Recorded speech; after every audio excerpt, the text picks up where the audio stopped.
So here's the second part of our little tutorial for this motorbike. So as you can see, I've covered it in fondant, looking a bit, some brown bits and things there. Don't worry about that. This is a rough cover because a lot of it I'm recovering again with parts. Now I'm using a spray gun with black fondant. Most of the bike is black. So you could do this with ready coloured fondant. I didn't have any in-house and I had decided before just to spray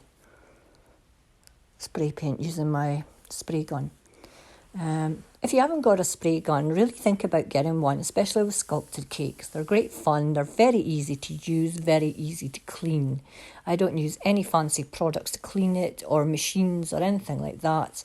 I rinse it with it switched on with the air blowing through it, and it blows out the hot water I put through it, and it seems to work fine. Just make sure you don't get water on your actual machine. Anyway, back to the cake.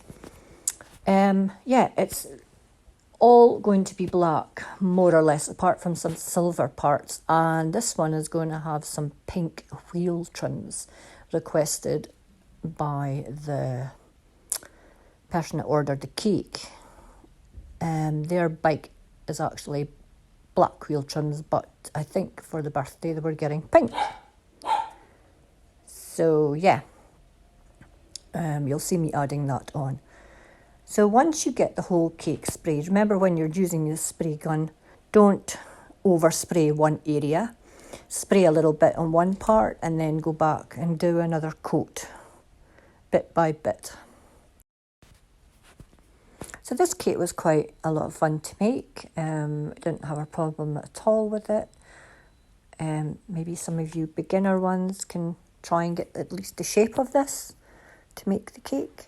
So here I am adding on my details. Now you can see there I've got what you would call an exhaust pipe at the bottom of the board and another straight part.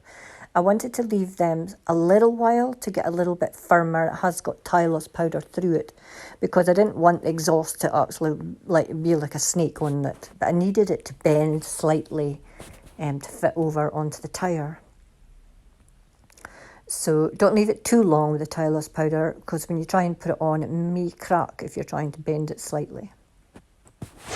So bit by bit, watching your template or keep checking with your template or watching your picture, keep looking. I always tell you to do this all the time. Keep checking back where everything goes, working out items, make items ahead of time that need to be a bit firmer, etc., etc. So once you get your details on, you can start painting them up with some silver paint, and it actually make that pink wheels a little bit darker with some pink paint hand painted on as well.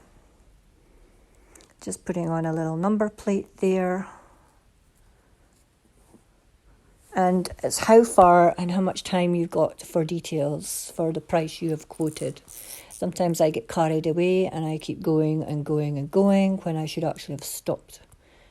So I'm trying to be good with this one and not go too far. I did think about an isomalt window at the front there, and then I said, no, stop. You're not getting paid really to do as much detail as that. But I would love to do more detail. Would have loved. But hey-ho. Time is money, as they say. So any parts that you've added on or you think you need to fix up, you just repaint. So this is where I got to, and then I added my board, my background with tarmac, some hills and grass and a sky. Checkerboard ribbon. Hope you enjoyed it. Oh, I also added a light to the front as well. Thanks guys, hope you enjoyed the tutorial. Bye bye.